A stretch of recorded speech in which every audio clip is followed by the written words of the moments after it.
So that's where we are today. We are accepting facility use requests and granting those, and a wonderful group of engineers from the group IEEE decided that they needed a home. They had a program and they would move from school to school, sort of doing on-site projects.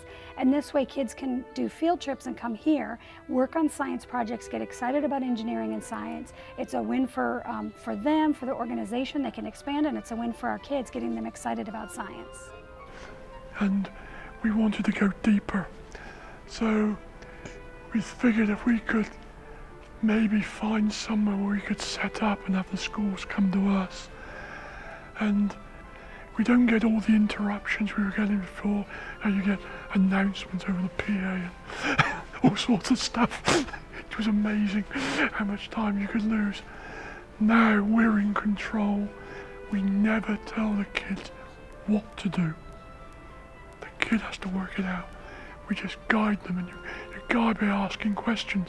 The kid will say, "Oh, what do I do here?" And you say, "Well, what do you think you should do?